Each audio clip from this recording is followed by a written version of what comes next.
Milionário vê um menino de rua e congela. Ele está usando o colar da filha desaparecida. Corre atrás. O que o garoto revela vira sua vida do avesso e expõe um segredo sombrio. O que acontece depois é ainda mais devastador do que qualquer um poderia imaginar.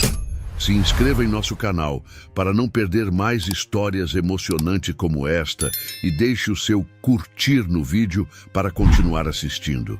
Marcelo Vasconcelos encarava o trânsito da Avenida Paulista sem realmente vê-lo.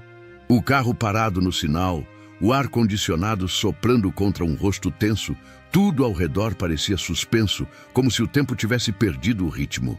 Isabela ainda estava desaparecida. 3 dias, 3 malditos dias, nenhuma pista, nenhuma câmera funcionando. Só promessas vazias e um silêncio que pesava como concreto no peito.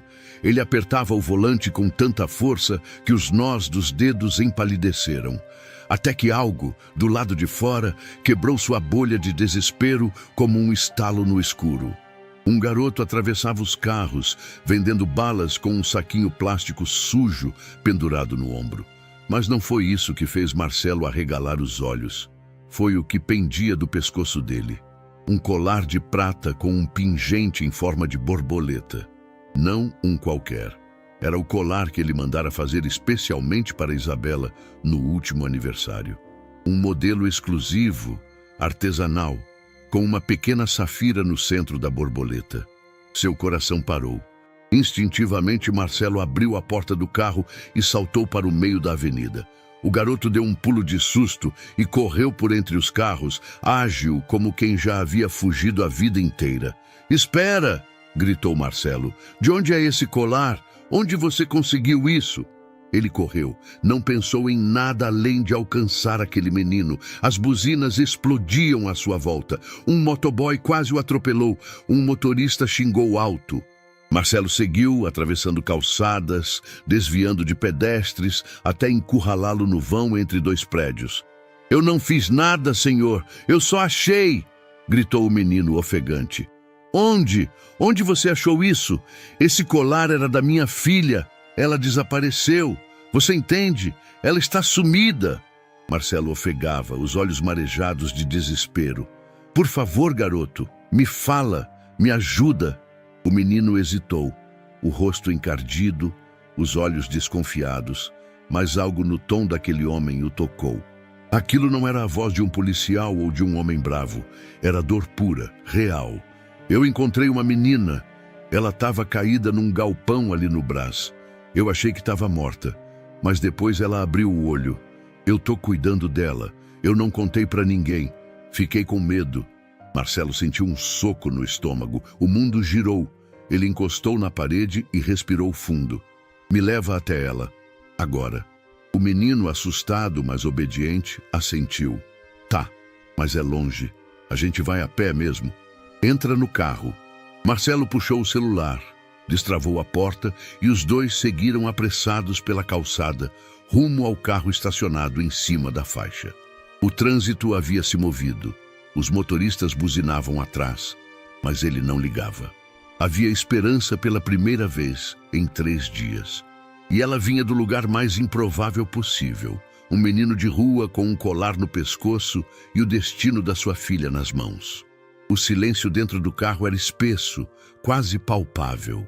Marcelo mantinha os olhos fixos na pista, mas seus pensamentos giravam como pneus furiosos. A cada quarteirão avançado, o frio na espinha aumentava.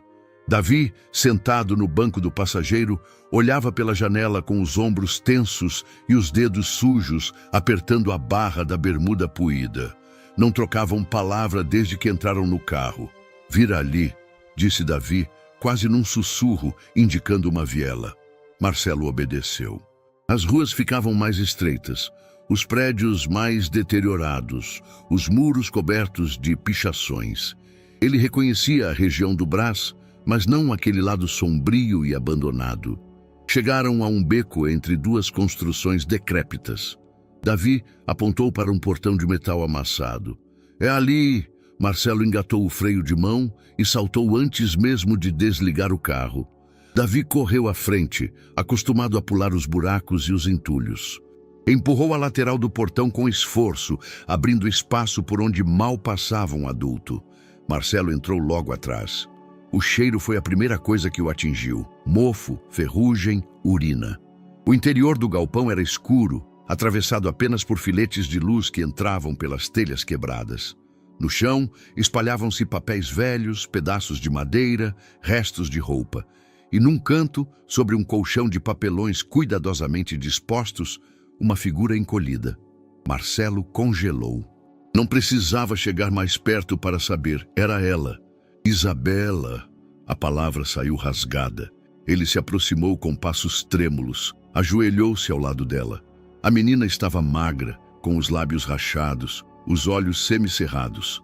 A pele, pálida e suada, tremia com a brisa fraca que entrava por uma abertura. Ao ouvir a voz do pai, seus olhos se abriram devagar, como se respondessem a um chamado de longe. "Papai", ela murmurou. Marcelo chorava, sem vergonha, sem resistência. Chorava como um homem que viu a morte e recebeu a vida de volta.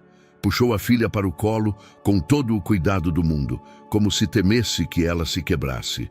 "Tô aqui, meu amor, tô aqui, você tá salva." Isabela tentou sorrir, mas o corpo não permitiu. Os olhos dela se fecharam de novo. "Ela precisa de um médico", disse Davi, parado a poucos metros observando. "Eu tentei dar água, pão, um remédio que peguei numa farmácia.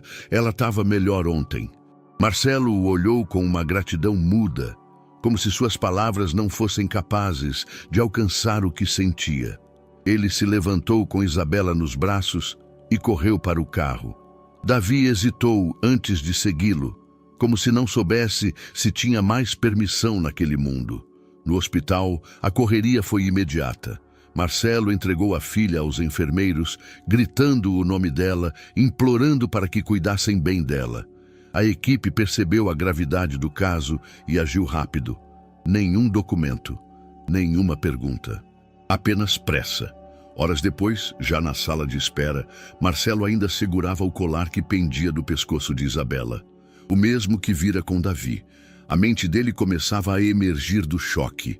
Havia algo errado, algo estranho. Como ela foi parar ali? Quem a levou? Por quê? Ela não parecia machucada, mas o que significava aquele silêncio nos olhos dela? Davi estava sentado no corredor, de cabeça baixa. Marcelo se aproximou. "Você não contou para ninguém, né?" O menino negou com a cabeça. "Eu fiquei com medo. Achei que iam dizer que eu tinha feito alguma coisa. Eu só queria ajudar, juro." Marcelo assentiu. "Fez mais do que muita gente faria. Você salvou minha filha." Olhou em volta.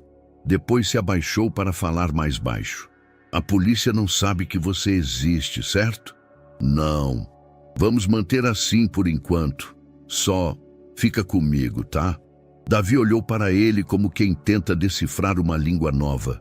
Mas algo na postura daquele homem lhe passava segurança. Pela primeira vez em muito tempo, alguém estava dizendo "fica" e não "sai". Mais tarde, o médico apareceu. Isabela estava fora de perigo, mas muito fraca. Desidratação, hipoglicemia e traços de estresse extremo. Nenhuma lesão grave, mas algo no comportamento dela, um certo distanciamento, um olhar sem foco, preocupava a equipe. "Ela está falando pouco. Responde com frases curtas, mas parece assustada", disse a enfermeira. "Vamos monitorar, mas é importante ter calma com ela." Marcelo entrou no quarto silenciosamente. A filha dormia. As mãos dela seguravam o lençol com força, mesmo inconscientemente. Ele sentou-se ao lado e apenas ficou ali, observando, pensando. A pergunta que martelava sua mente era uma só. Como Isabela foi parar ali? E por quê? O reencontro era apenas o começo.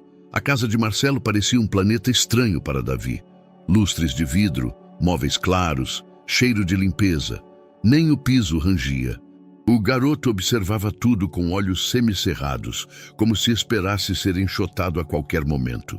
Estava sentado, na beirada de um sofá que custava mais do que ele teria na vida inteira, com as mãos apoiadas nos joelhos sujos e o olhar inquieto. Marcelo, do outro lado da sala, falava ao telefone. A voz era firme, controlada. Estava dando instruções para a segurança particular. Isabela ainda estava no hospital, com previsão de alta para os próximos dias.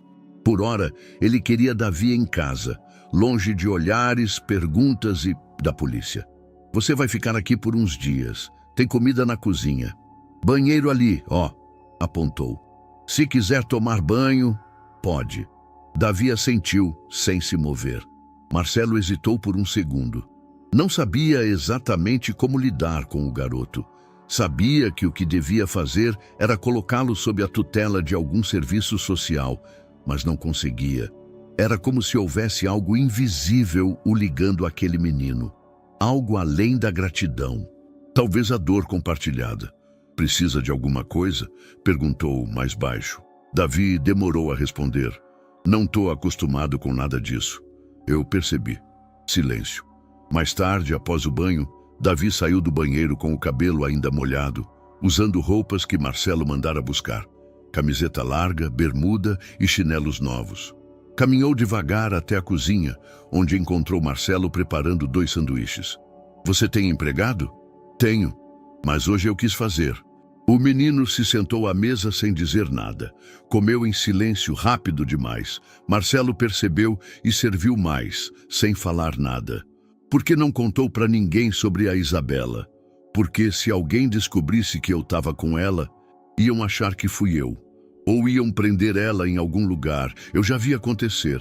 Criança que some e volta. Eles trancam. Dizem que é para cuidar, mas nem sempre é. E seus pais? Davi engoliu seco. Desviou os olhos. Minha mãe morreu tem 2 anos. Pneumonia. Morava numa pensão no Glicério. Depois que ela se foi, o dono pôs minhas coisas na calçada. Tentei ficar num abrigo, mas não tinha vaga. Depois disso, fui ficando por aí. Marcelo respirou fundo. As palavras do garoto eram cruas, sem lamento, duras como calçada molhada no inverno. Nunca mais teve família? Não que eu saiba. E você ficou sozinho esse tempo todo? Sozinho não. Tem uns moleques que viraram irmão, mas cada um vai para um canto quando a polícia aparece. Marcelo assentiu devagar. Você é esperto, Davi, mas isso não é vida. Eu sei. Só que era a única que tinha.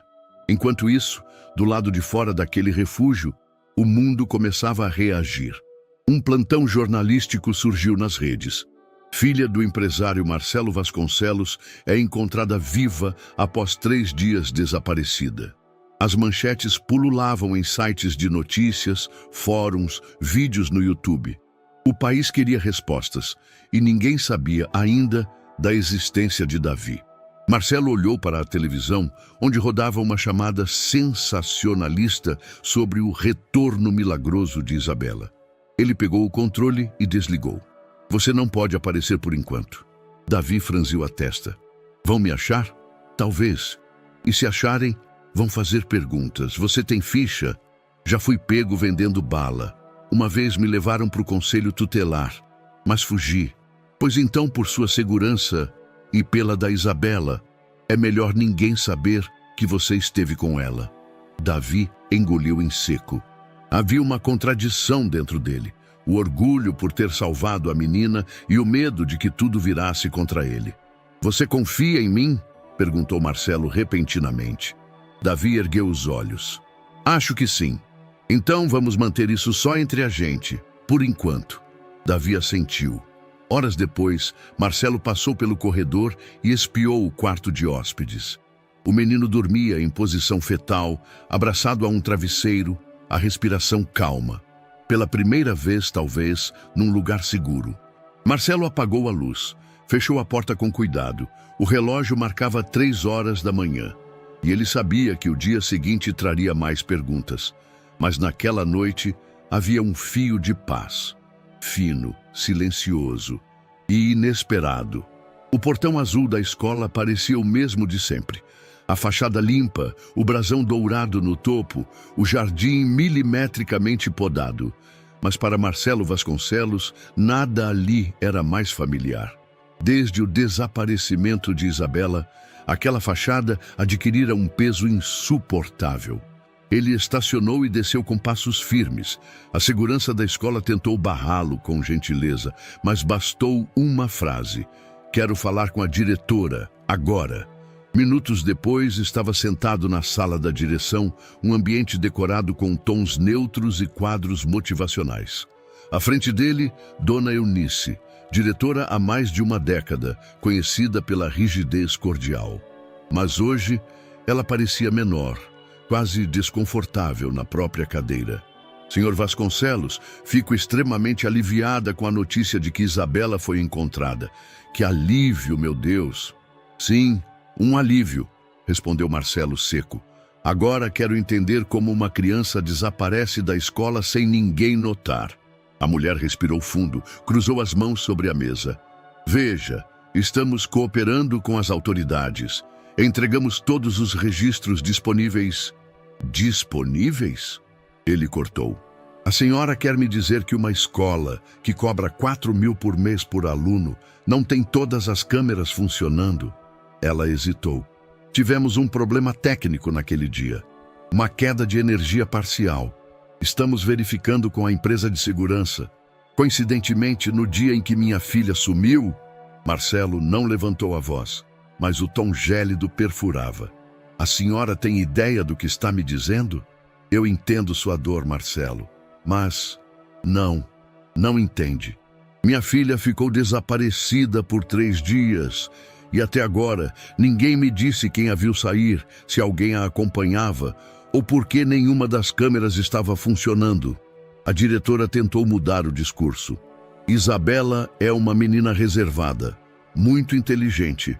Talvez tenha fugido?" Ele disparou. "A senhora está insinuando que uma criança de 9 anos, tímida, que nunca saiu sozinha, simplesmente resolveu desaparecer? Não foi o que eu quis dizer." Marcelo se levantou devagar. "Eu vou conversar com os professores, todos, e se precisar, com os pais dos colegas também. Eu vou descobrir o que houve." Antes que saísse, Eunice murmurou: "Eu recomendo que o senhor aguarde as investigações oficiais." Ele não respondeu, apenas saiu. No corredor, o coordenador pedagógico apareceu, sorridente demais para a ocasião. "Marcelo, poxa, que bom que deu tudo certo, hein? A pequena Isabela, guerreira, o Brasil inteiro emocionado. Cadê a professora da turma dela?" "Ah, claro, a Ana Lúcia. Ela tá com aula agora, posso chamar?" "Faça isso." 5 minutos depois, Ana Lúcia, 28 anos, rosto pálido e óculos tortos, apareceu na sala dos professores. Parecia nervosa. "Eu sinto muito pelo que aconteceu, seu Marcelo. A Isa é uma menina maravilhosa. A gente ficou sem chão quando soubemos. O que você viu no dia em que ela desapareceu?" Ela engoliu em seco. "Foi tudo normal. Ela estava mais calada que o costume. Achei que era só cansaço. Na hora da saída, os pais começaram a pegar as crianças. Quando percebi que ela não estava, pensei que já tinha ido com alguém da família." "E você não verificou?" Eu fiquei com a impressão de que ela tinha saído. Às vezes a babá dela vinha sem avisar. Ela não tem babá e a escola exige confirmação de retirada. Como isso não foi notado?" A professora parecia desabar. Eu não sei. Eu achei que... Marcelo a encarou por um segundo mais longo. "Alguém desligou as câmeras e ninguém viu Isabela sair." A professora não respondeu. O silêncio falava mais que qualquer defesa. Na saída, Marcelo cruzou com um zelador, que abaixou os olhos ao vê-lo. Algo naquela escola cheirava a omissão. E talvez mais. De volta ao carro, Marcelo ligou o motor, mas não partiu. Ficou ali parado, os olhos fixos no retrovisor. Repassava tudo: o colar, o menino, a diretora evasiva, a professora nervosa, as câmeras desligadas. Nada disso parecia um erro aleatório. Começava a formar-se em sua mente um pensamento incômodo, ainda sem forma, mas que ele não podia mais ignorar. Aquilo não tinha sido acaso. Na manhã seguinte, Marcelo chegou à sede da Vasconcelos Logística antes das 8. Não avisou ninguém. Nem secretária, nem gerência. Desceu do próprio carro, atravessou a recepção sem cumprimentar ninguém e foi direto ao 8º andar, onde ficava sua sala e o servidor principal da empresa. O elevador parecia lento demais. Seu coração estava agitado. Algo estava errado, ele sentia. Desde que Isabela desapareceu, não tivera cabeça para os negócios. Mas agora, com ela fora de perigo, sua intuição o puxava de volta. E havia um detalhe que não parava de ecoar em sua mente. Os sistemas de segurança da escola tinham falhado da mesma forma que os de sua empresa falharam no mês anterior. Uma coincidência a mais, e ele começaria a acreditar em conspirações. Entrou em sua sala e foi direto ao computador. Digitou sua senha, acessou os diretórios internos e começou a percorrer registros. Vasconcelos não era um empresário técnico, mas sabia o suficiente para detectar quando algo não estava como deveria. E estava tudo estranho. Arquivos renomeados, logs de acesso fora do padrão, planilhas que ele mesmo havia trancado com senha, agora abertas, alteradas. Alguns contratos haviam sumido da pasta compartilhada. O relatório trimestral que ele mesmo preparara há 2 meses não era mais o mesmo. Dados financeiros estavam inflados, distorcidos. E o que mais chamou sua atenção, o relatório de compliance da auditoria externa havia sido parcialmente deletado. Não rasurado, deletado. Marcelo se recostou na cadeira em silêncio. O escritório vazio parecia ecoar a suspeita que agora surgia com nitidez. Alguém estava sabotando sua empresa. E estava fazendo isso com tempo, acesso e provavelmente conhecimento técnico. Foi até o sistema de monitoramento interno. Chamou o responsável pela TI. Pedro, me envia agora os logs de acesso dos últimos 20 dias. Quero saber quem entrou no servidor fora do expediente. Pedro hesitou. Senhor, alguns dos logs foram apagados. Alguém limpou os rastros. A gente está tentando recuperar pelo espelhamento automático, mas... Desde quando? Desde uns 3 dias antes do sumiço da sua filha. Marcelo olhou fixo para o analista. Sentiu o estômago girar. E vocês só estão me dizendo isso agora? Achamos que era instabilidade. Não parecia grave. Mas depois do sumiço da Isa, achamos melhor esperar o senhor voltar. Marcelo não respondeu. Voltou à sala e sentou-se, processando tudo. Foi nesse momento que seu celular vibrou. Davi, do outro lado da linha, falava baixo. Tio, é que eu lembrei de uma coisa. Fala, Davi. Na noite antes de eu achar a Isa, eu vi um carro parado perto do galpão. Era preto. Não consegui ver muito. Só a traseira. Mas parecia de gente rica. Tinha aquele brilho de carro novo, sabe? Viu alguém saindo? Vi um cara fumando do lado de fora. Meio calvo, alto, magro. Marcelo ficou em silêncio por alguns segundos. A imagem de Almir lhe veio à mente imediatamente. Calvo, alto, magro, discreto. Estava com ele há mais de 7 anos.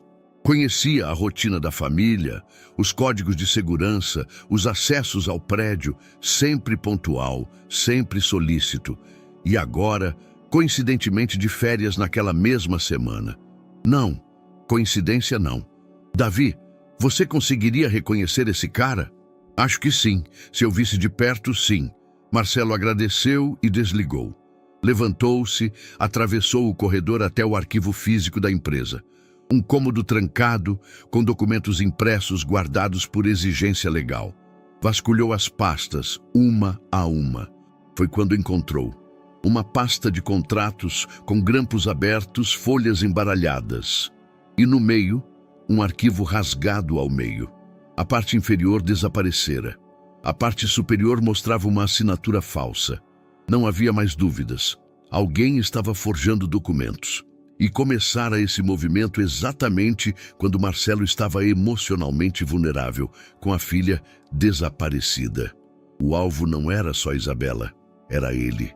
E tudo o que construíra.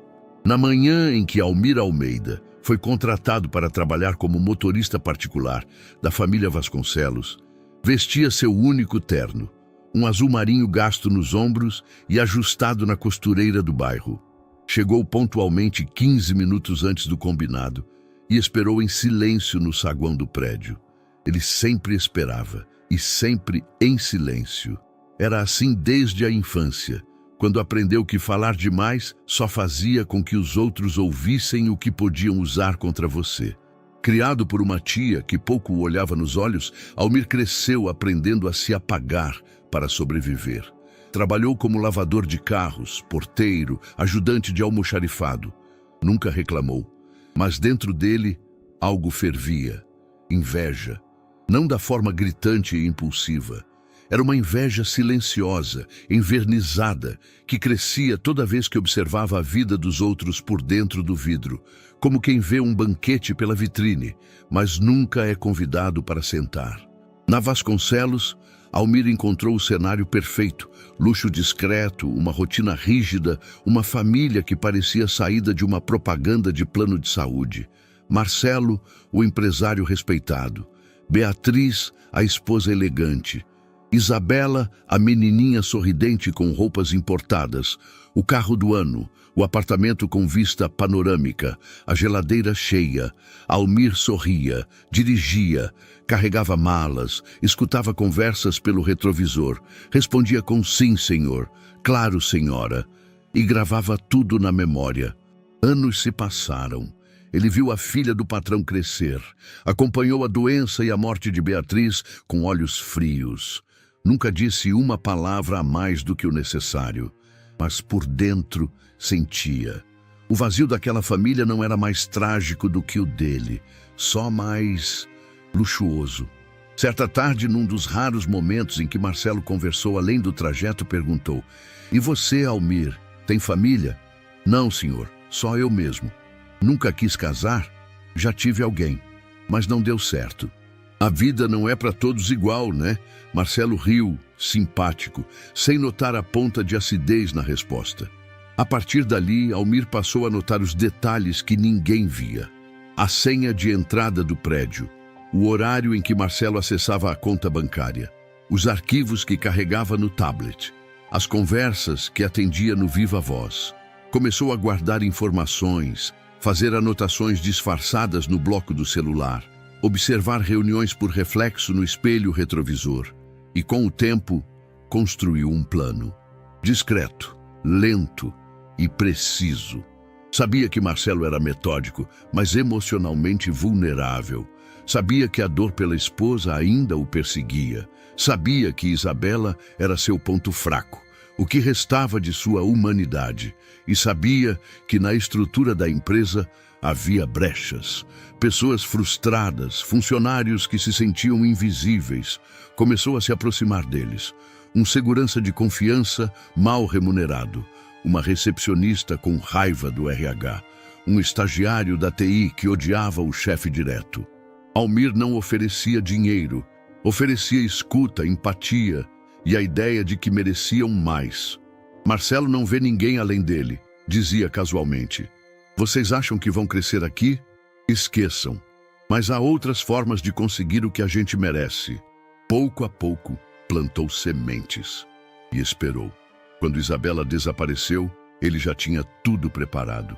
Usou o tempo em que Marcelo estava paralisado emocionalmente para se mover em silêncio. Sabia que o caos criaria sombras, e nas sombras se movia melhor.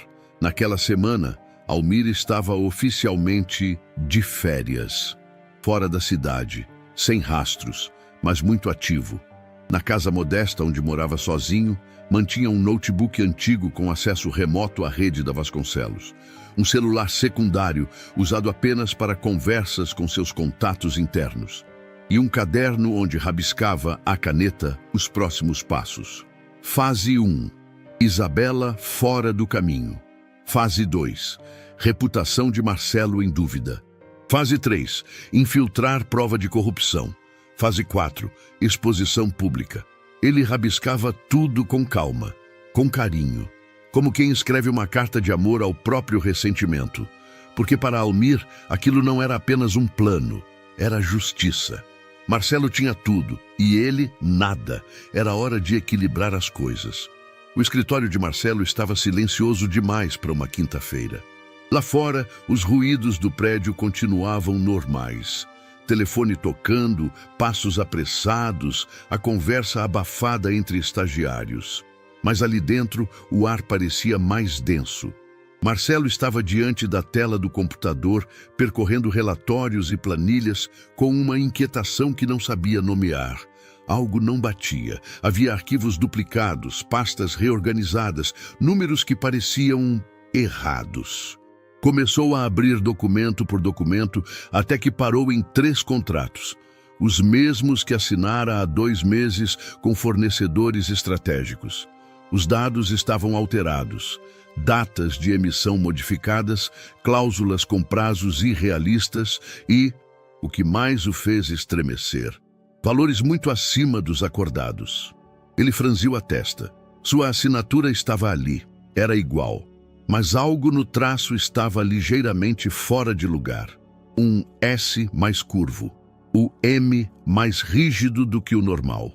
Não demorou para lembrar de algo que ouvira de um funcionário da equipe técnica semanas atrás, que arquivos da área de contratos haviam sido acessados em horários fora do expediente. Na ocasião, ele não deu importância. Agora, tudo fazia mais sentido.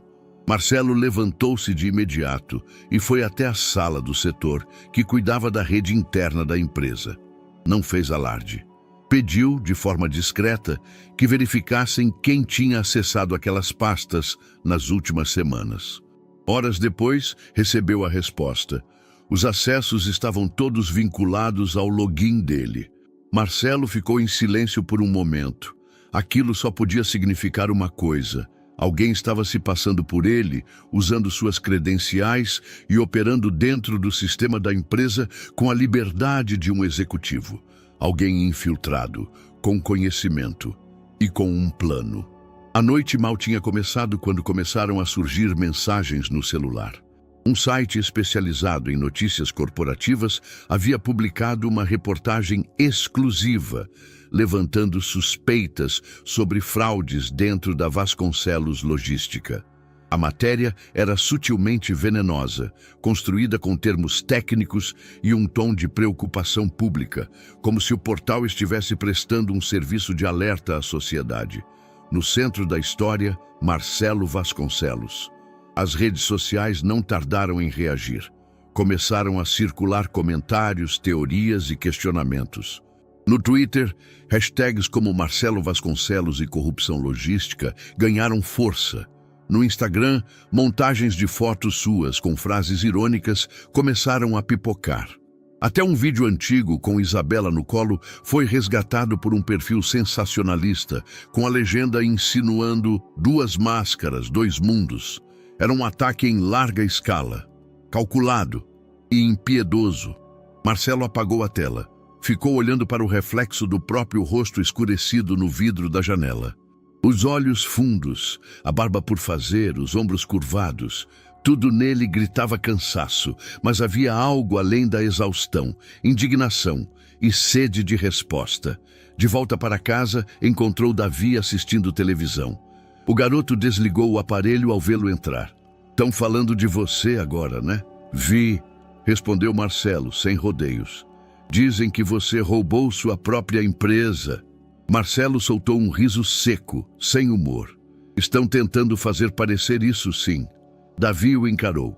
"Mas é mentira." Marcelo se sentou no sofá, devagar. Passou a mão no rosto. Parecia um homem arrancado do próprio lugar. "Você já ouviu falar de alguém que destrói outra pessoa sem nunca encostar nela? Tipo bruxaria? Tipo inteligência mal intencionada? Alguém que conhece seus passos, que sabe onde você é vulnerável." Davi pensou por um instante. "O motorista?" Marcelo não respondeu, mas o silêncio disse tudo. A madrugada foi longa. Marcelo organizou documentos antigos, revisou planilhas com cuidado obsessivo e imprimiu versões anteriores de contratos. Começava, peça por peça, a tentar reconstruir sua própria inocência. Mas sem provas sólidas, qualquer passo seria engolido pelo barulho lá fora. E o barulho estava só crescendo. O telefone tocou 3 vezes naquela noite. Um parceiro comercial pediu tempo. Um veículo de imprensa ligou para apurar oficialmente os documentos. Um advogado sugeriu cautela extrema. Marcelo sabia, se esperasse demais, seria enterrado pela própria reputação. Mas ainda não podia se mover, não sem as peças certas. Fechou as pastas, olhou mais uma vez para a televisão desligada e sussurrou mais para si mesmo: isso não vai acabar assim. O quarto de Isabela era um lugar de luz suave e silêncio pesado.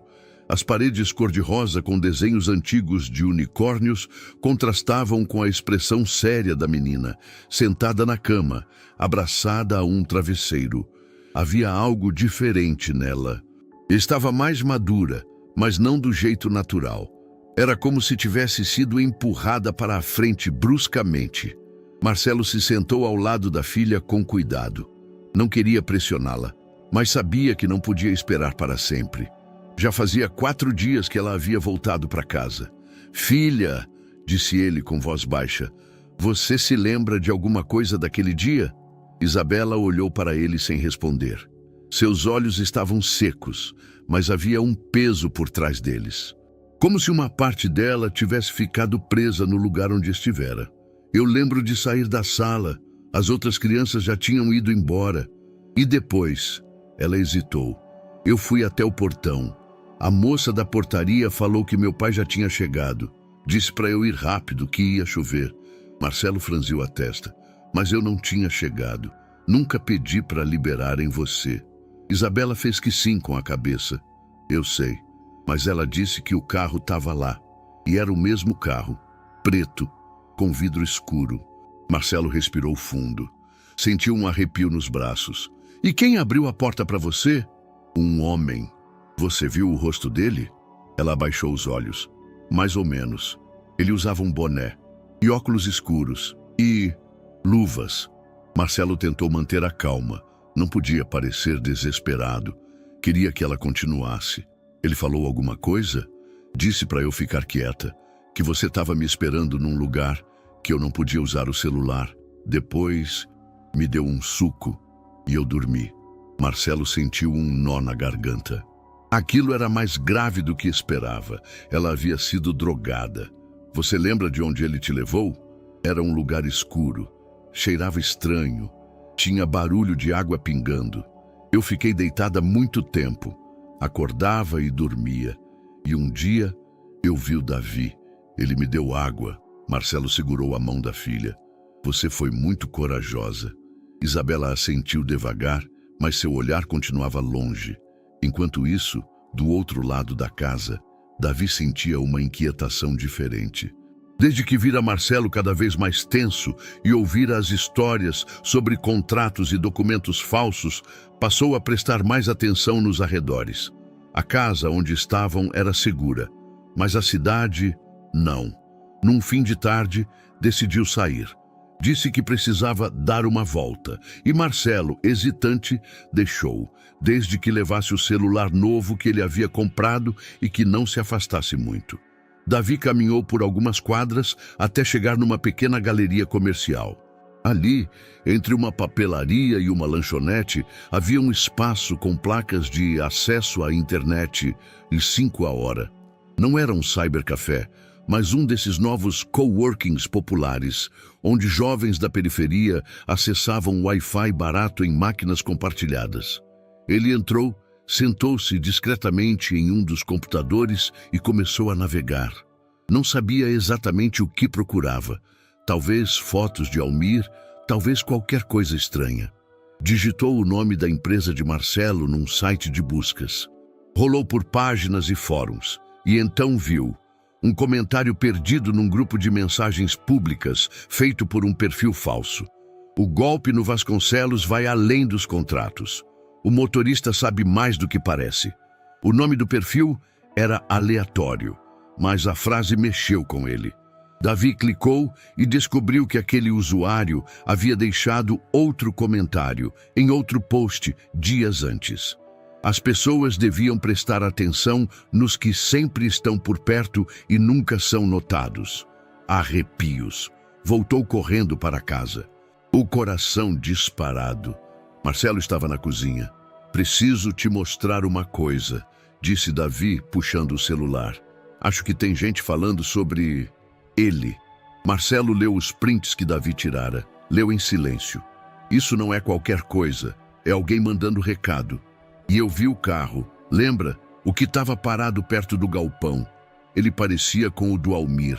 Marcelo assentiu, lentamente. A sombra que começara a crescer agora se adensava. Era real. Você está se metendo num negócio perigoso, garoto. E você também. Os dois se encararam. Era a primeira vez que falavam como iguais, não como adulto e criança, mas como dois sobreviventes de um mesmo enredo sombrio. Era por volta das 7 da noite quando Davi decidiu sair de novo. Dessa vez, foi mais cauteloso. Disse a Marcelo que queria comprar salgadinhos. O empresário, tenso como vinha estando nos últimos dias, apenas assentiu com um gesto e recomendou que não demorasse. Davi desceu a rua, atravessou 2 esquinas e entrou num mercadinho de bairro. Comprou uma garrafa de suco e um pacote de biscoitos só para justificar a saída. Mas seu objetivo não era aquele. Desde que lera os comentários suspeitos sobre o motorista e sobre o golpe no Vasconcelos, algo dentro dele não descansava.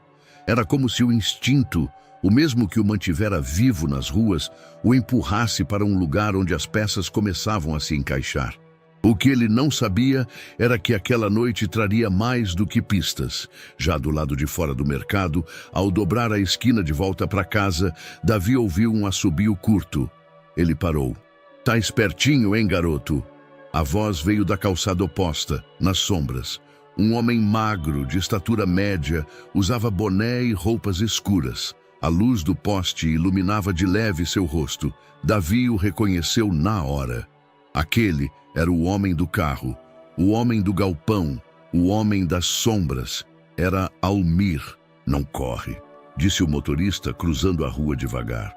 Só quero conversar. A gente precisa se entender. Davi ficou imóvel, o coração batendo forte, mas não fugiu. Você é o motorista, né? Arriscou. Já viu que sou mais do que isso. E você também. Não é só um molequinho de rua qualquer. O que você quer? Almir parou a 2 metros. Olhou ao redor com calma. Quero te dar uma chance. Uma boa. Você e eu, a gente pode sair por cima disso. Mas tem que colaborar comigo. Colaborar como? A gente sabe que você ficou com a menina, que você cuidou dela. Isso é bonito, nobre.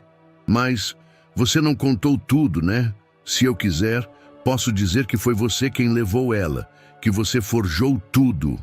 Davi sentiu um arrepio subir pelas costas, mas manteve a postura firme. Eu não fiz nada errado. Não importa o que você fez, importa o que vão acreditar.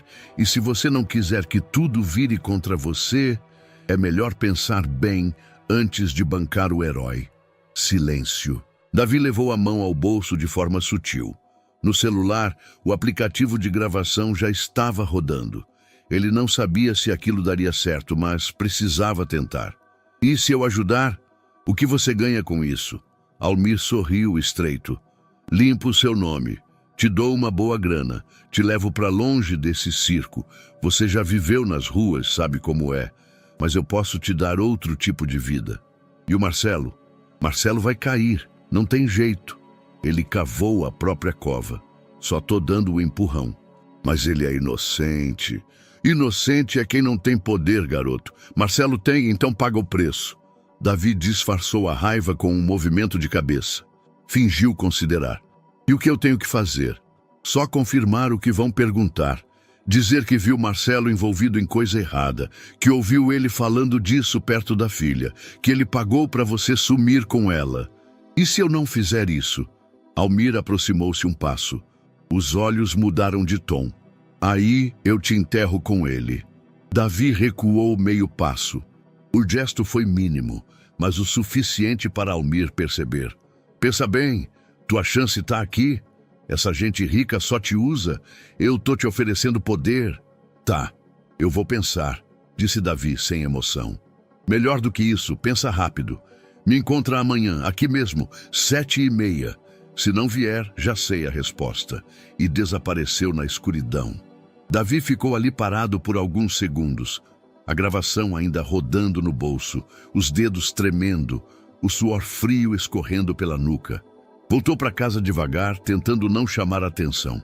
Marcelo estava no escritório, revisando documentos, os olhos fundos.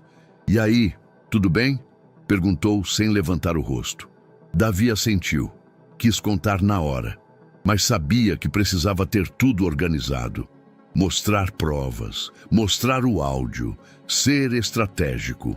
Naquela noite, Davi dormiu pouco. Ouviu a gravação várias vezes, isolando as partes mais importantes. O tom de ameaça, as promessas, o nome de Marcelo envolvido. Tudo ali. Pela primeira vez, sentia que tinha uma carta nas mãos e sabia que, jogada no momento certo, poderia virar o jogo. Davi não dormiu direito naquela noite. A voz de Almir, reproduzida em loop pela gravação, martelava em sua cabeça. Cada ameaça, cada insinuação, cada vírgula dita com frieza. Parecia mentira que alguém pudesse falar tão calmamente sobre destruir outra pessoa. Mas ali estava a prova, crua, sem edição. Antes do sol nascer, ele já estava de pé. Foi até o escritório de Marcelo, que dormira ali mesmo, sobre papéis e documentos espalhados como feridas abertas. O homem acordou assustado, com o toque leve no ombro. "Tenho que te mostrar uma coisa", disse Davi, direto.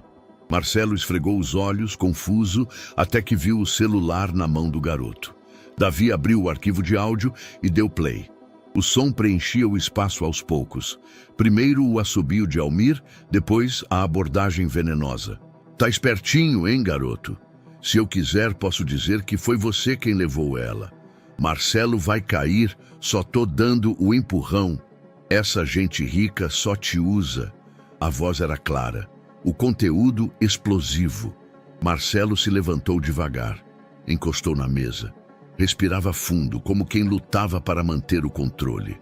"Você gravou isso ontem?" perguntou, baixo. "Gravei. Não sabia se ia dar certo. Mas eu fingi que ia ajudar ele. E ele caiu." Marcelo ficou em silêncio por alguns segundos. Depois, com um gesto lento, tirou o celular da mão de Davi e colocou o áudio para rodar mais uma vez. Ouvia não apenas como vítima, mas como estrategista. Cada frase expunha intenções, arrogância e, mais importante, certeza de impunidade. Ele sabia o que isso significava. Almir não estava agindo sozinho. "Isso muda tudo", murmurou mais para si mesmo. "Ele falou como se já tivesse vencido", comentou Davi, sentando-se no sofá. "Como se ninguém pudesse parar ele." Marcelo pegou o celular e ligou imediatamente para o advogado de confiança. Não deu detalhes pelo telefone, apenas pediu que fosse à sua casa o mais rápido possível. Quando desligou, virou-se para o garoto. "Você salvou a minha filha. Agora talvez tenha salvado a minha vida também." Davi deu de ombros, tentando disfarçar o nervosismo. "Só fiz o que tinha que fazer."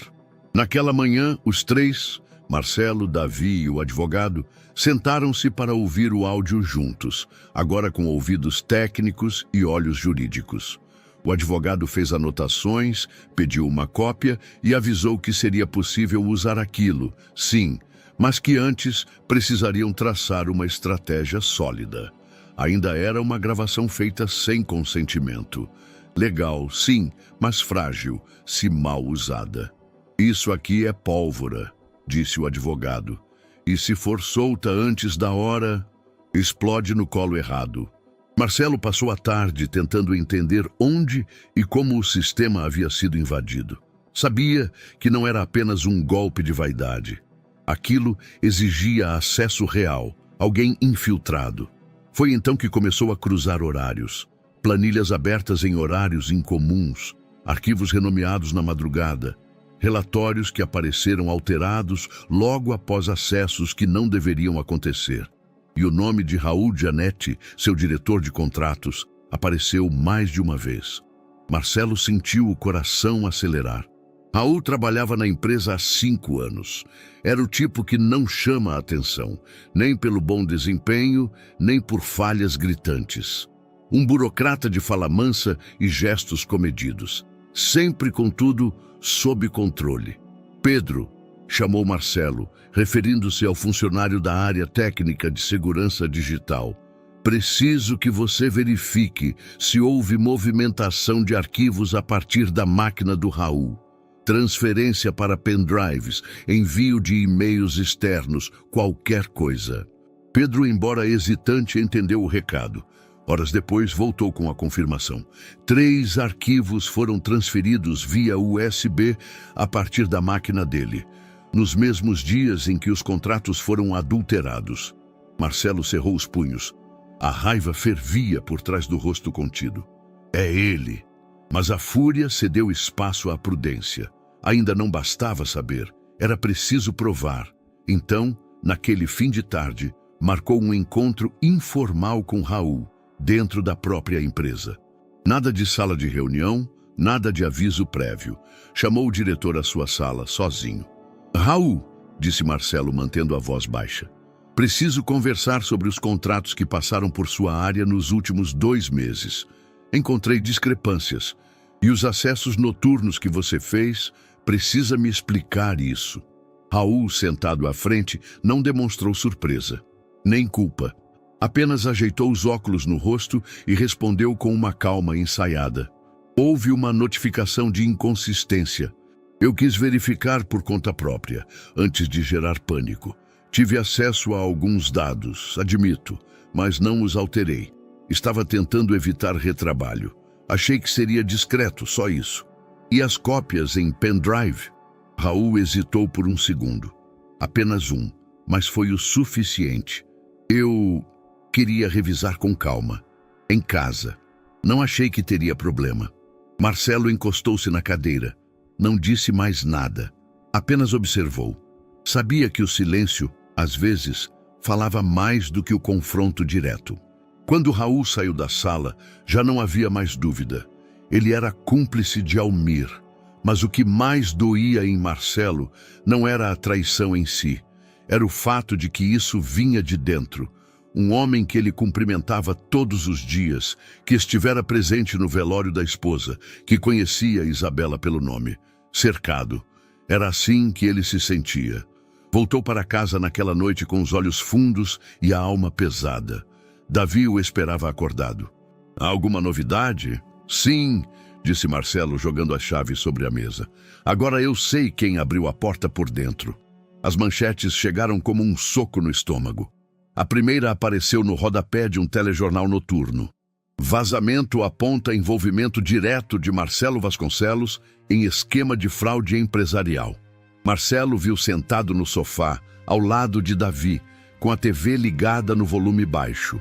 A imagem exibia um fundo cinza com gráficos coloridos e uma apresentadora com expressão grave, lendo a notícia como se descrevesse um crime histórico. Não havia imagens suas, apenas os dizeres documentos vazados e denúncia anônima recebida pela redação. Minutos depois, os portais de notícia replicaram com variações ainda mais incisivas. Exclusivo. Documentos obtidos com exclusividade mostram assinaturas suspeitas de Marcelo Vasconcelos em contratos fraudulentos. Pai da menina sequestrada pode ter encoberto escândalo financeiro durante desaparecimento. Marcelo ficou parado, imóvel. Davi olhava para ele de lado, sem saber se dizia algo. No celular, notificações pipocavam a cada segundo. Mensagens de conhecidos, advogados, funcionários e até jornalistas tentando contato. A primeira ligação veio da assessoria jurídica da empresa. Marcelo, saiu em tudo quanto é lugar. E mais, há uma convocação formal da Delegacia de Crimes Financeiros.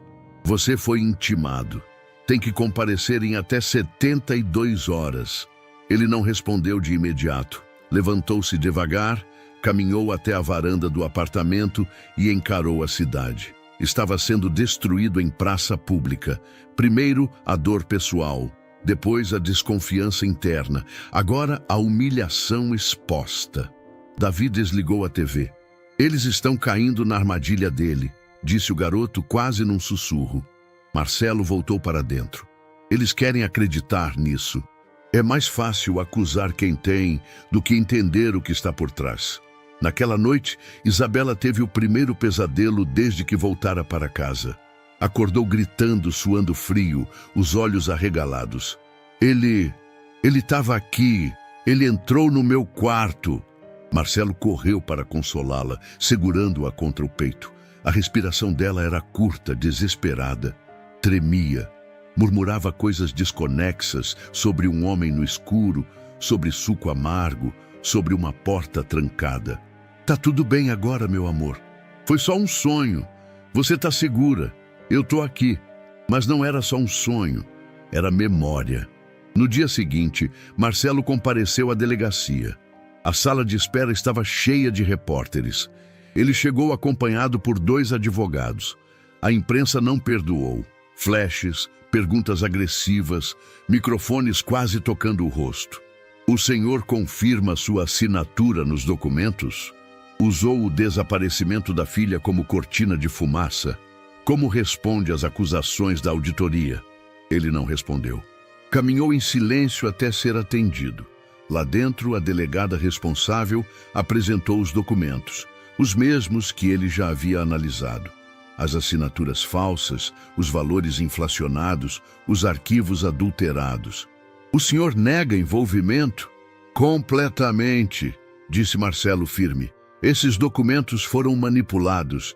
Tenho fortes razões para acreditar que há uma sabotagem em curso contra mim. Sabotagem por parte de quem? Marcelo respirou fundo. Ainda não posso afirmar com provas definitivas, mas estou reunindo material. E o que tenho já aponta para dentro da minha própria equipe. A delegada ergueu as sobrancelhas, mas anotou. A sessão durou quase 2 horas. Ao sair, o cerco da imprensa era ainda maior. Os repórteres gritavam. O tom já não era de suspeita, era de julgamento. Naquela noite, Isabela não quis jantar. Ficou calada no quarto, abraçada ao urso de pelúcia. Marcelo sentou-se na beirada da cama, mas ela virou o rosto. Eles disseram que você é bandido, pai. Eu não sou, Isa, e você sabe disso. Mas eles disseram na TV, na escola vão ver. Marcelo sentiu o peito apertar. Olha para mim, pediu gentil. Você acredita em mim? Ela hesitou. Depois assentiu com os olhos cheios d'água. Então só isso importa. No corredor, Davi ouvia tudo, em silêncio. Sentado no chão, encostado à parede, com as mãos cruzadas sobre os joelhos. Ele sabia. Ele viu o rosto do homem que tentou comprar seu silêncio.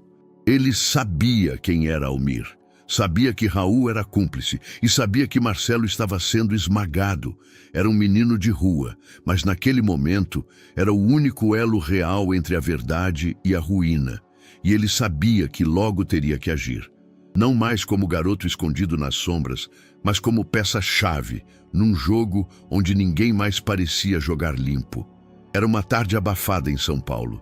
As nuvens baixas sobre os prédios pareciam empurrar o ar para o chão. Um mormaço espesso invadia as ruas, misturando cheiro de asfalto quente com fritura velha, escapando de lanchonetes. Mesmo assim, Davi decidiu sair.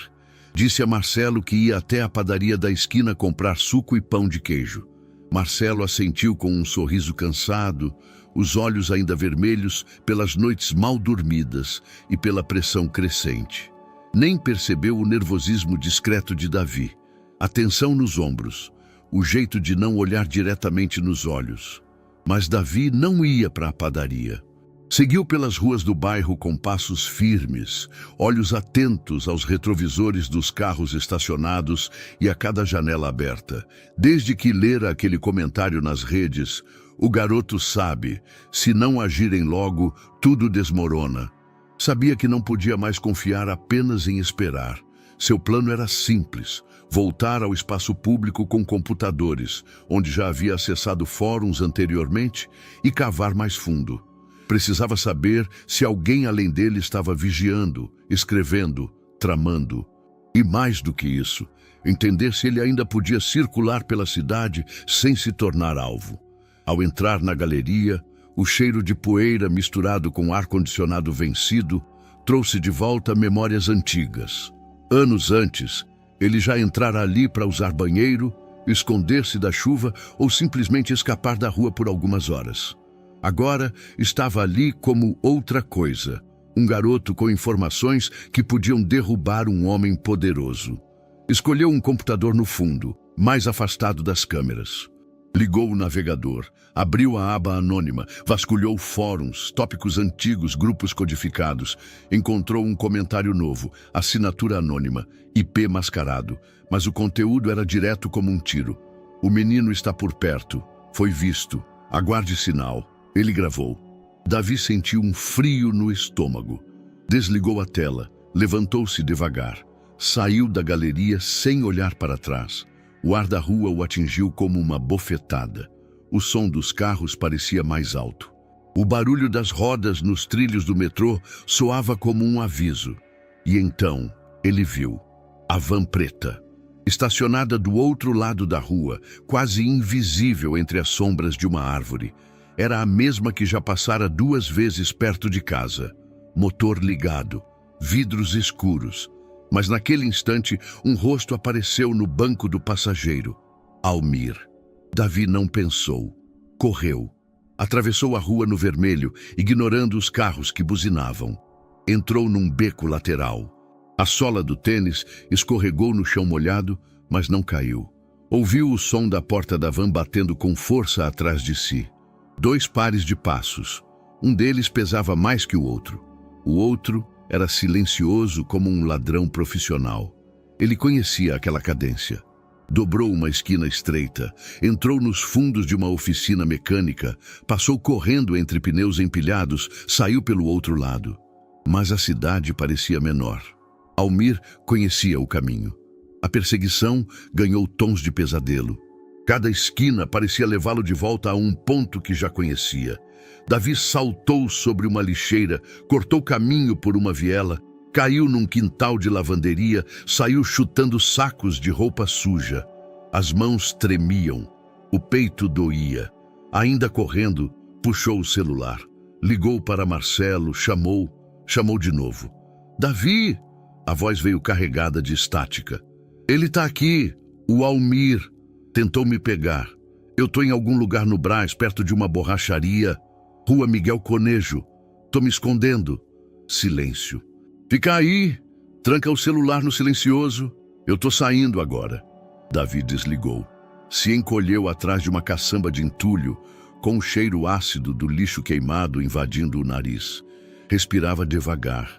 Cada barulho da rua parecia um passo.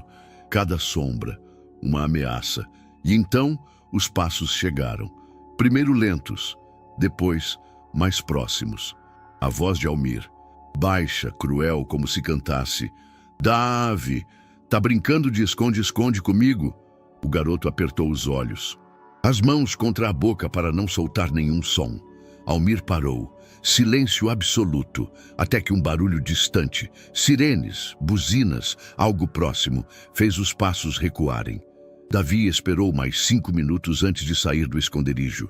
As mãos sujas, o rosto suado, a alma em pedaços, mas ainda inteiro e ainda vivo. Na manhã seguinte ao quase sequestro, a casa de Marcelo estava em silêncio absoluto.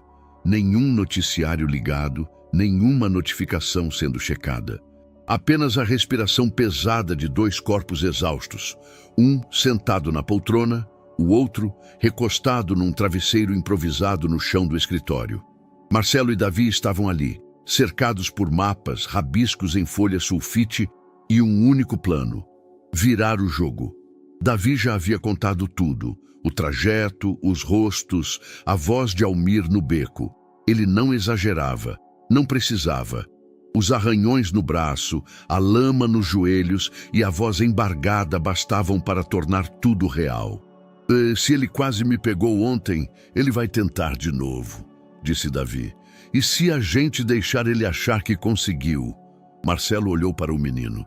Não como um adulto olhando para uma criança, mas como quem reconhece num par de olhos o mesmo instinto de sobrevivência que já havia admirado em silêncio. Você topa? Davi não respondeu de imediato. Levantou-se. Caminhou até a janela. Se for para acabar com isso, eu topo.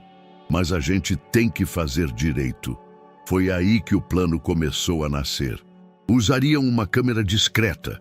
Marcelo tinha uma, usada em reuniões internas da empresa do tamanho de uma moeda. Davi usaria escondida no botão da camisa. O encontro seria em um ponto neutro, aberto, mas pouco movimentado. Um antigo pátio ferroviário abandonado no Ipiranga, onde Davi e Almir haviam se encontrado da última vez. Você manda uma mensagem dizendo que quer conversar, que está com medo, explicou Marcelo. Diz que tem mais gravações, que está disposto a negociar. E se ele desconfiar? A gente não vai dar chance para isso. Montaram um segundo plano de gravação. Um carro estacionado com antena de sinal e câmera de longo alcance, operado por Pedro, o funcionário de confiança de Marcelo. O áudio seria enviado direto para um servidor remoto, via rede criptografada. A ideia era, mesmo que Almir percebesse, a gravação já estaria feita e armazenada fora dali. Às 17 horas, Davi enviou a mensagem. Preciso falar. Tô com medo. Tem coisa que eu gravei. Mas quero sair dessa, hoje, 9 horas, no lugar de antes.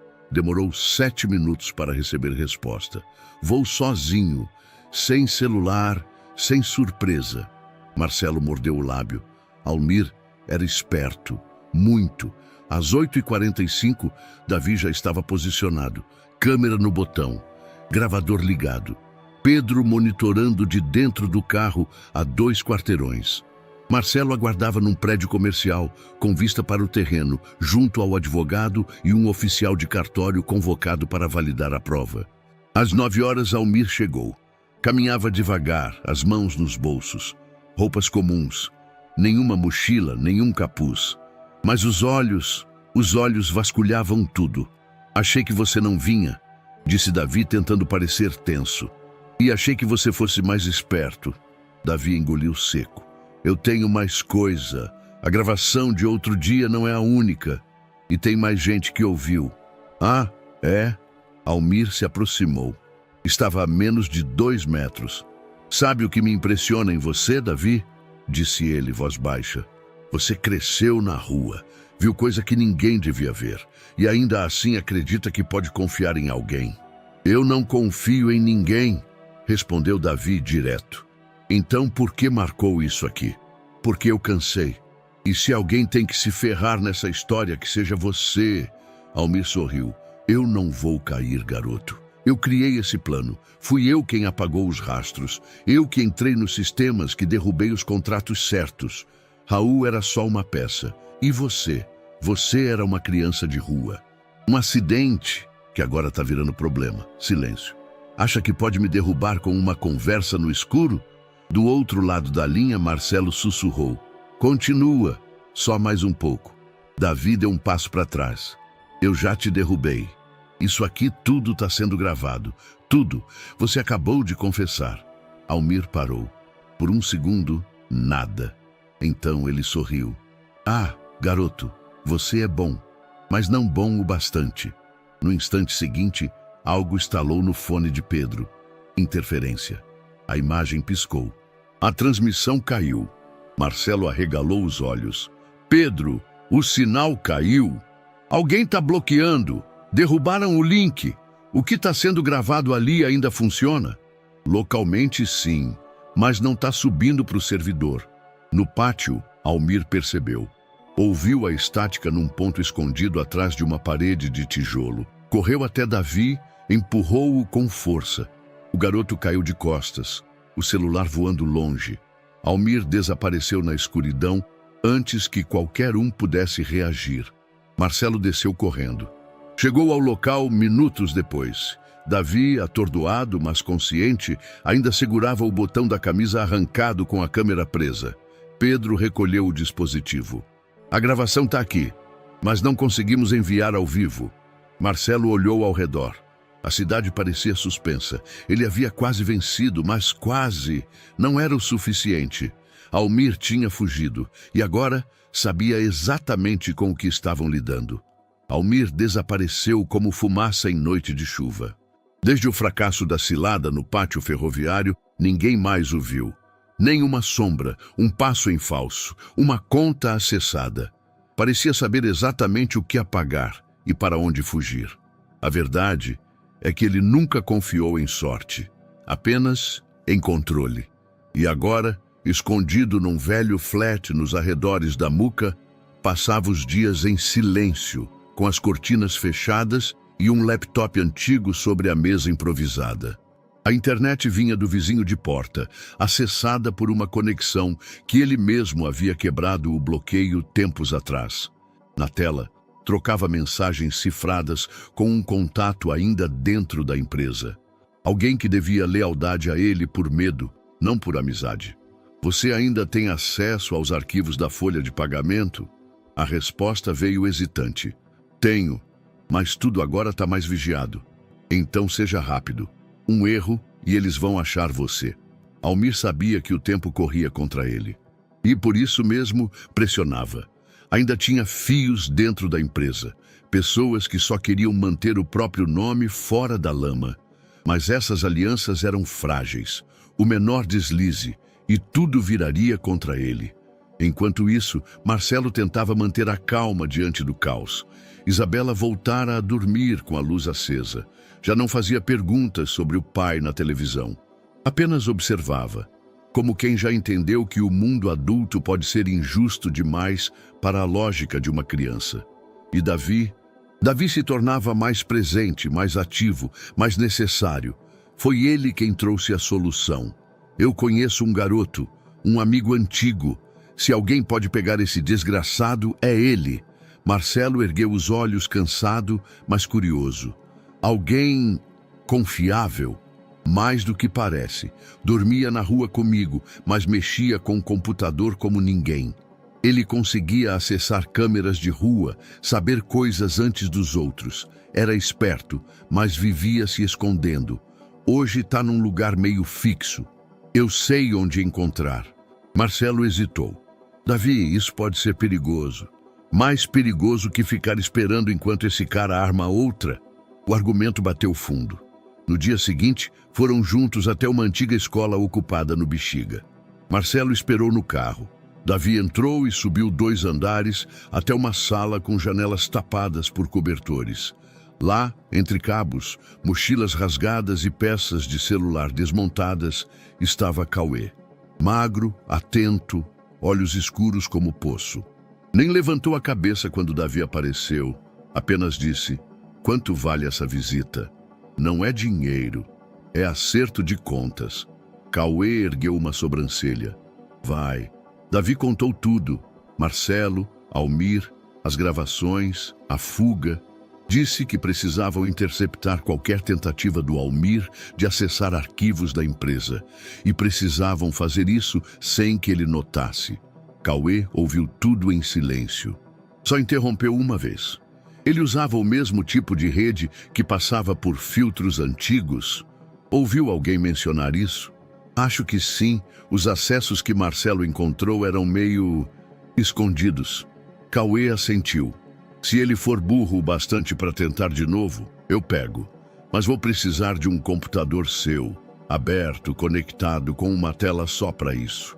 Quando ele se mexer, eu puxo tudo. 2 dias depois, já estava tudo preparado. Marcelo deixou uma máquina rodando o programa de monitoramento discretamente. Davi acompanhava tudo de perto como um copiloto. Cauê operava de longe, direto da ocupação. Foi na madrugada de domingo que o alerta chegou. Cauê mandou mensagem. "Teu rato mordeu o queijo.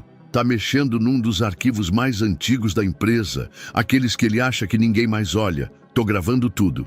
Marcelo respondeu. "Consegue manter a cópia?" "Claro. E vou duplicar para não ter erro." As horas seguintes foram de espera silenciosa. Almir acreditava estar sozinho, seguro, agindo no escuro.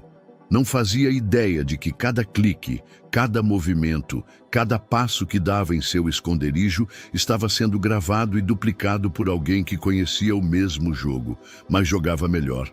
Quando a madrugada virou dia, Marcelo respirou aliviado. "Pegamos ele", disse, quase sem voz. Davi sorriu. Pela primeira vez em semanas, sorriu de verdade. A partir dali, algo se consolidou entre os dois. Não era mais apenas proteção ou gratidão. Era confiança, uma confiança nascida no medo, forjada na rua, testada na dor. E agora, transformada em aliança. Eles não eram mais apenas homem e menino, eram dois lados da mesma guerra. E estavam prontos para a reta final. A casa estava mergulhada num silêncio diferente naquela noite. Não era o silêncio de descanso ou alívio, era um silêncio denso, de contenção, como se as paredes estivessem esperando algo acontecer. Marcelo andava de um cômodo a outro, tentando organizar as ideias, mas sem conseguir tirar da mente o jeito como Davi havia voltado para casa depois do encontro frustrado com Almir. Quieto demais, trancado demais. Davi passara o dia inteiro sem falar mais do que 3 frases. Não quis almoçar, só aceitou uma fatia de pão no fim da tarde. Depois, sumiu. Se escondeu num canto da varanda com um casaco velho, o capuz cobrindo o rosto, sentado sobre uma toalha como se estivesse de volta à rua. Aquilo dizia tudo sem precisar de palavras. Marcelo ficou observando à distância por algum tempo. Sabia reconhecer o silêncio de alguém que está desabando por dentro. Não era medo, era peso, carga demais, acumulada demais, há tempo demais. Puxou uma cadeira baixa e se sentou ao lado. Nenhum dos dois disse nada por vários minutos. A cidade ainda murmurava ao fundo, buzinas, sirenes distantes, um cachorro latindo. Mas ali, na varanda, só havia um mundo em suspensão. "Você sabia", Davi murmurou sem erguer o rosto, "que tem coisas que você não esquece nunca, mesmo quando tenta?" Marcelo ficou em silêncio. "Eu lembro do rosto dela, da minha mãe, todos os dias. Mas tem dias que eu não quero lembrar, porque lembrar dói." Ele levantou a cabeça devagar, os olhos vermelhos, marejados, mas sem lágrimas escorrendo ainda. "Eu tentei de tudo. Quando ela ficou doente, eu procurava remédio no lixo. Teve uma vez que um homem jogou fora um envelope com comprimidos fechados. Eu levei para ela. Achei que ia melhorar, mas só piorou. Ela dizia que estava tudo bem, que era só cansaço, e eu acreditava porque eu era burro demais para entender." Marcelo sentiu o peito apertar. Não interrompeu. "Quando ela se foi, eu passei 2 dias ao lado do corpo. Dormia com ela, falava com ela, achando que ia acordar de novo. Eu tinha 8 anos, só 8, e tive que continuar sozinho, seguir andando. Seguir com fome, com medo, com vergonha, e ninguém viu. A voz falhou pela primeira vez. Ninguém me ajudou. E depois, só vinha o medo. Medo de dormir e não acordar. Medo de alguém me levar. Medo de esquecer como ela falava meu nome. As lágrimas vieram, tímidas no começo, depois mais fortes. E aí aparece a Isabela, tão pequena, tão frágil. E pela primeira vez eu senti que podia fazer algo certo, que podia ser útil, que talvez eu servisse para alguma coisa. Mas agora, ela tá de volta com você. E eu tô com medo de voltar a ser só um garoto invisível na rua." Marcelo, com os olhos marejados, passou o braço pelos ombros dele. "Você não é invisível, Davi. Nunca foi. E você não vai voltar para lugar nenhum. Isso aqui", disse apontando ao redor, "é seu lar também. E se tem alguém que mudou essa história, foi você. Você cuidou da minha filha melhor do que muita gente com diploma cuidaria. Você não apenas sobreviveu, você protegeu." Davi soluçou, mas não recuou do abraço. Pela primeira vez, se permitiu ser acolhido, não como um caso social, não como um menino forte, mas como um garoto machucado que precisava desesperadamente de um lar, de um pai, de alguém que dissesse que estava tudo bem chorar. A culpa não é sua, nem da sua mãe, nem do que aconteceu. A culpa é desse mundo doente que fecha os olhos para quem precisa. Mas aqui, agora, você tem alguém que vê você. Silêncio. O tempo pareceu parar ali. Naquele momento, entre as frestas da varanda e o abraço apertado, Marcelo entendeu algo que ainda não havia nomeado. Davi era família, não por obrigação, mas por escolha. Quando voltaram para dentro, Isabela os esperava com um cobertor nas mãos e um desenho feito a lápis em papel de padaria. Era Davi, ela e o pai, os três de mãos dadas com um coração no meio. É a gente, disse ela, como se explicasse o óbvio. Davi sorriu. Era um sorriso pequeno, ainda tímido, mas verdadeiro. E naquele instante, pela primeira vez em muito tempo, ele acreditou que tinha encontrado um lugar. Não só no espaço, mas no coração de alguém. E mesmo com tudo ao redor desmoronando, naquele canto do mundo, havia reconstrução. A madrugada chegou como um sussurro tenso. Marcelo não dormia. Caminhava de um lado a outro pela sala, aguardando com ansiedade o momento exato. Nada mais dependia da sorte. Agora era precisão. Cauê, o garoto habilidoso com tecnologia, estava pronto. Nas últimas semanas, ele vinha monitorando todas as conexões que Almir fazia com dispositivos antigos, portais da empresa e redes menos protegidas. E naquela noite, finalmente, ele captou o que esperava. Ele está online, avisou pelo viva voz. Vai tentar transferir arquivos para outro endereço, parece coisa importante. E mais, o microfone dele está ativado sem ele perceber. Tá tudo sendo registrado.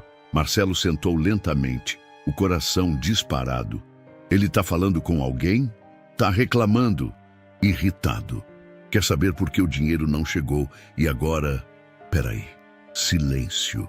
Agora sim, ele tá entregando tudo. Ouve isso. A gravação rodou. A voz de Almir, abafada, mas nítida. Eu que fiz tudo, entendeu? O sequestro, os relatórios... Mandei desligarem as câmeras da escola, implantei os arquivos falsos no sistema do Marcelo. Tava tudo certo. Só que aquele moleque apareceu do nada, atrapalhou tudo. Marcelo fechou os olhos. Não era a raiva que sentia, era um alívio estranho. Um cansaço misturado com uma sensação de justiça se aproximando. Tô salvando, disse Cauê. Já dupliquei. Vai para 3 servidores diferentes. Mesmo que ele perceba e apague, temos cópias. Davi observava tudo da escada. Não falava. Só acompanhava tenso, os olhos fixos no computador. Quando Cauê finalizou a captura, Marcelo respirou fundo. Está completa? Tá sim. E tem mais. Ele cita 2 nomes. 2 funcionários da empresa. Um é o Raul. O outro parece ser da equipe antiga de segurança. Só não confirmou o sobrenome, mas tá tudo no áudio. Marcelo demorou alguns segundos para reagir. Olhou para Davi. Tá pronto? O garoto assentiu com a cabeça. Na primeira hora da manhã, Marcelo enviou os arquivos para um delegado com quem havia falado em sigilo. Em seguida, compartilhou com uma jornalista investigativa de um grande telejornal. Ele sabia que isso não era mais só sobre justiça. Era sobre tirar o peso de cima de todos que sofreram com as mentiras. Por volta das 9h30 da manhã, o noticiário entrou em edição especial. A manchete tomou conta da tela.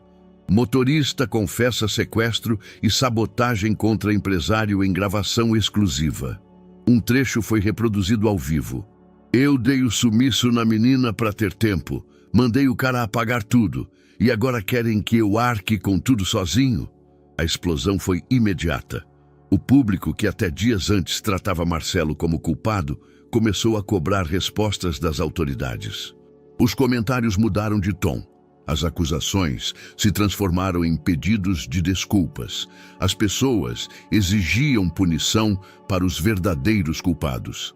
As redes sociais foram tomadas por mensagens de apoio. #Justiça pelo empresário. A verdade veio à tona. Na delegacia, o delegado iniciou o pedido formal de prisão preventiva para Almir e mandados de busca e apreensão para os nomes citados. Dentro da empresa, a diretoria suspendeu os envolvidos. Marcelo, no entanto, recusou todos os convites para entrevistas. Não queria palco, não naquele momento. Estava exausto e grato. Davi, pela primeira vez desde que entrara naquela casa, parecia leve. Quando entregou ao Marcelo um pedaço de papel dobrado, o homem abriu e leu a letra desajeitada, mas firme. Valeu por confiar em mim. Marcelo o abraçou, forte, sem dizer nada. E naquele abraço havia algo que nem a justiça nem os jornais podiam mostrar. O fim de um ciclo de medo e o início de uma reconstrução. Verdadeira, humana, difícil, mas possível. A guerra estava perto de acabar. O sol mal havia tocado o topo dos prédios da região central quando a cidade acordou com sirenes que pareciam carregar um propósito. No 10º andar do edifício onde Marcelo morava, a TV ainda estava desligada, mas os celulares começaram a vibrar quase simultaneamente. "Olha isso!", disse Davi, entrando apressado na sala com o celular em mãos. Marcelo, ainda vestido com a mesma camisa da noite anterior, sentou-se no sofá sem dizer uma palavra. Leu a manchete no visor com um silêncio que parecia anterior à própria notícia. Operação detém ex-funcionário acusado de sequestro e sabotagem empresarial. Davi aumentou o volume. A imagem tremida de um repórter, cercado por curiosos e policiais, aparecia ao vivo. Ao fundo, a porta de uma pousada simples era aberta com força. 2 agentes conduziam Almir, algemado, entre olhares indignados e câmeras apontadas. Ele mantinha a cabeça baixa, o rosto inexpressivo. Não reagiu, não protestou, não disse palavra, como se soubesse desde o início que aquele momento chegaria. Marcelo respirou fundo. "Prenderam ele", disse Davi, quase em sussurro. "Sim, e do jeito que deveria ser, com prova, com justiça." A prisão, transmitida ao longo daquela manhã em todos os canais, causou comoção. Os noticiários não poupavam adjetivos. Mentor, calculista, homem de confiança que traiu pelas sombras. Aos poucos, os veículos que outrora crucificaram Marcelo passaram a reorganizar os fatos. A TV alternava entre imagens da prisão e depoimentos da delegacia. Pouco depois, vieram as outras detenções. Raul, responsável pela segurança interna da empresa, foi pego em casa, surpreendido ainda de chinelo, tentando apagar arquivos de um notebook. Outro cúmplice, de codinome interno, foi interceptado em um prédio comercial do centro, tentando se esconder sob uma identidade falsa. As gravações fornecidas por Marcelo, editadas cuidadosamente por Cauê para preservar o sigilo legal, foram entregues à polícia e, ao mesmo tempo, repassadas a canais de TV. Era impossível ignorá-las. A clareza da voz de Almir confessando os atos, mencionando ordens, nomes, datas, deixava poucas margens de manobra. A coletiva de imprensa aconteceu perto do meio-dia. O delegado titular, sem rodeios, declarou: "Marcelo Vasconcelos não é alvo de nenhuma investigação. É vítima. Todas as acusações que circularam nas últimas semanas foram originadas de provas falsas, manipuladas com o claro intuito de destruição de reputação. O caso agora está formalmente encerrado em relação a ele." A repórter tentou forçar uma pergunta. "E quanto ao papel da imprensa na propagação dessas informações?" O delegado apenas respondeu: "Talvez essa seja uma pergunta que vocês mesmos devam se fazer." Na sede da empresa, o clima era outro. Funcionários que antes evitavam o nome de Marcelo, agora o mencionavam em tom de respeito. Muitos se envergonhavam. Um dos sócios remanescentes ligou para Marcelo pedindo uma reunião. Ele recusou, disse apenas: "Meu foco agora é outro, e não tem a ver com negócios." De fato, naquela mesma hora, ele estava de volta ao apartamento, cortando frutas para o lanche da tarde de Isabela. Ela desenhava em silêncio na sala, ao lado de Davi. Os dois estavam mais próximos do que nunca, e mesmo que não falassem disso, algo ali já parecia natural. Vai querer manga também, campeão? Perguntou Marcelo da cozinha. Se tiver um salzinho, respondeu Davi com um meio sorriso. Na televisão ligada, os comentaristas já discutiam a repercussão política do caso. Alguns pediam desculpas públicas. Outros tentavam justificar a cobertura errada com o argumento de informações incompletas na época. Mas Marcelo já não se importava. O julgamento mais importante havia ocorrido ali, dentro da casa. E naquele tribunal invisível, com cadeiras estofadas por afeto e janelas abertas para o recomeço, a sentença era simples. Ele havia escolhido a coisa certa. Mais tarde, naquela noite, Davi ficou observando Marcelo arrumar a cozinha. Ficou em pé na porta, quieto. É estranho, disse o menino, enfim. O quê? Eu achar que isso aqui é meu lugar agora. Eu nunca pensei que ia poder voltar de um lugar desses. Apontou para a TV que mostrava o camburão levando Almir. E ainda ter alguém me esperando com comida quente. Marcelo se virou. Estava com um pano de prato na mão, mas deixou sobre a pia. Você tem um lugar aqui. E ninguém vai tirar isso de você. Davi assentiu, tentando parecer firme. Mas os olhos não mentiam. Estavam vermelhos, segurando mais do que qualquer menino deveria. Marcelo se aproximou e colocou uma das mãos no ombro dele. A gente venceu, Davi. A gente venceu mesmo? Sim, e agora é hora de viver o depois. Do lado de fora, a noite já caía sobre São Paulo, mas dentro daquela casa começava a clarear uma nova história. Uma que não dependia mais da aprovação dos outros, mas da verdade que, enfim, havia vencido. Marcelo nunca se considerou ativista. Não era filantropo, era empresário. Sempre fora pragmático, eficiente, focado em metas. Mas algo dentro dele havia mudado. Algo que nenhum balanço contábil conseguiria medir. Naquela semana, ele passou a recusar reuniões, pausou participações em conselhos e começou a passar mais tempo com um caderno simples na mão. Rascunhava ideias, nomes, endereços. A empresa ainda funcionava, claro, mas Marcelo já não via mais o lucro como seu legado. A injustiça que quase destruiu sua vida havia deixado marcas, e com elas, uma responsabilidade. Quero criar algo real, disse ele a Davi numa manhã de céu cinza. Algo que dure, que não seja só caridade, que seja mudança. Davi ouviu sem dizer nada, mas seus olhos brilhavam com a ideia de que outras crianças pudessem ter o que ele agora tinha: segurança, um lar, perspectiva. Foi ali que nasceu o esboço do projeto que, meses depois, ganharia um nome forte e simples: Horizonte. Marcelo alugou um galpão desativado na Muca, reformou com dinheiro próprio.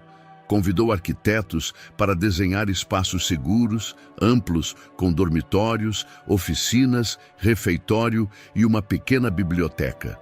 E fez questão de chamar pessoas com histórias como a de Davi para construir a essência do projeto. Você não vai ser só o símbolo, disse a ele. Vai ser parte da decisão. Quero que diga o que funciona e o que não funciona, o que ajuda de verdade. Davi hesitou. Eu não sei se estou pronto para isso. Você nunca achou que estava pronto para salvar Isabela, mas salvou. E com isso, o menino começou a participar. Visitava escolas públicas para entender o que faltava. Levava cadernos e ouvia outros meninos. Conhecia abrigos, conversava com assistentes sociais. Sempre voltava com anotações confusas, mas ricas. Marcelo as revisava com cuidado e as transformava em ações. Enquanto isso, Isabela retomava sua rotina aos poucos. Voltou à escola com apoio psicológico. Marcelo a acompanhava nas primeiras semanas. A cada dia, o sorriso dela durava mais tempo. O trauma não sumiu, mas recuou. E isso, para Marcelo, era vitória.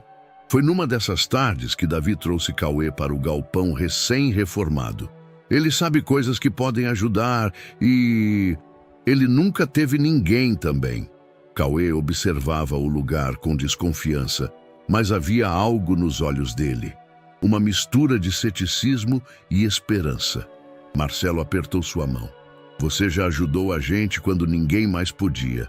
Aqui você pode continuar ajudando, mas com dignidade. Cauê aceitou. Com o tempo, ganhou um quarto, um computador novo, acesso a cursos técnicos e, mais que isso, voz. Passou a coordenar a área de tecnologia do projeto. Criou um sistema simples para mapear áreas de risco, identificar crianças vulneráveis e conectar voluntários. Tudo feito por alguém que, semanas antes, dormia no fundo de um prédio abandonado. A inauguração do projeto atraiu pouco público, mas isso não importava. A força dele não estava no número de likes, mas nas histórias que já começavam a brotar. Uma criança que reencontrou o irmão. Um adolescente que aceitou voltar à escola.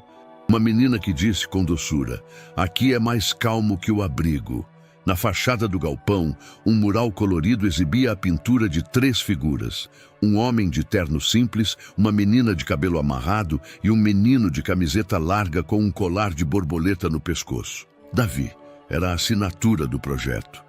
No fim daquele dia, Marcelo observava o movimento no pátio. Crianças correndo, educadores conversando, Cauê ensinando códigos a um grupo pequeno e Davi distribuindo sanduíches com um sorriso tímido. Era ali que tudo fazia sentido.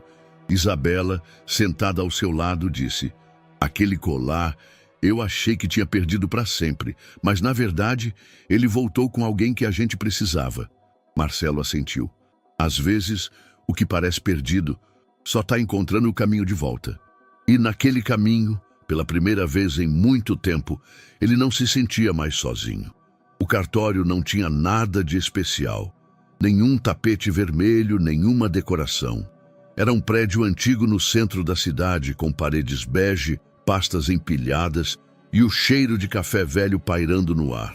Mas naquele dia, para Davi, era como se o mundo estivesse segurando a respiração. O processo correra em sigilo. Marcelo não queria mídia, nem holofotes. Queria apenas que a verdade que se consolidara entre aquelas paredes e nos gestos cotidianos, nas conversas ao pé da escada, nas refeições compartilhadas, tivesse agora um nome legal, um vínculo civil. Davi caminhava ao lado de Marcelo, com as mãos dentro dos bolsos da calça. Isabela segurava um caderno de desenhos como se fosse parte do ritual. "Tem certeza?" sussurrou Marcelo, parando perto da porta.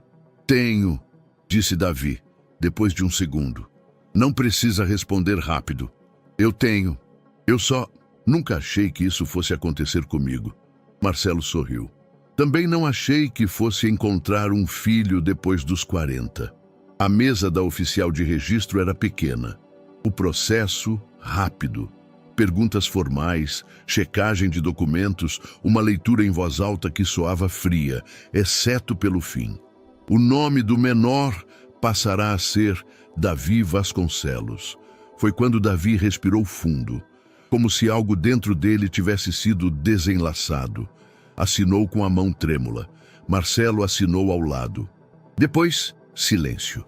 A mulher do cartório sorriu de maneira sincera e disse: "Que bom ver isso acontecer." Na saída, nenhum aplauso. Apenas uma brisa fria, um céu limpo e uma cidade que seguia em frente, alheia ao milagre silencioso que acabara de se concretizar. No carro, Marcelo perguntou: "Quer passar em algum lugar?" "Quero ir para casa." Davi agora dizia casa, como se a palavra tivesse sempre sido dele. Ao chegarem, foram recebidos com bolo simples e risadas improvisadas. Cauê preparara uma plaquinha de papelão. Davi V. Nome novo, história nossa. Alguns amigos do projeto estavam presentes. Isabela entregou um envelope com um desenho. 3 mãos segurando uma árvore pequena. "É a gente plantando família", disse. Davi abraçou a irmã, o pai. Chorou sem barulho, como quem ainda não sabe onde guardar tanta coisa boa. Mais tarde, enquanto lavava os pratos ao lado de Marcelo, Davi perguntou: "Você acha que eu mereço isso tudo?" Marcelo parou por um instante. "Acho que ninguém merece amor. Amor não é prêmio, é escolha. E eu escolhi você, Davi. Você me escolheu também?" "Escolhi. Então é só isso que importa." A noite caiu com serenidade. Lá fora, São Paulo ainda rugia, buzinas, sirenes, a pressa de sempre. Mas naquela casa havia silêncio bom, silêncio de pertencimento, e mesmo com as cicatrizes que todos carregavam, algumas visíveis, outras não, havia uma força nova em cada passo. Não era a força de quem esquece o passado, mas de quem olha para ele e diz: eu ainda estou aqui. Na última página do caderno de Isabela, colada na porta da geladeira, havia agora uma frase escrita por Davi: a gente não escolhe de onde vem, mas pode escolher para onde vai. E naquela escolha, ele agora carregava um novo nome, não como escudo, mas como raiz. Era um domingo de céu limpo, raro em São Paulo. A luz atravessava as janelas da sala com uma suavidade quase cinematográfica, cobrindo o chão de reflexos dourados.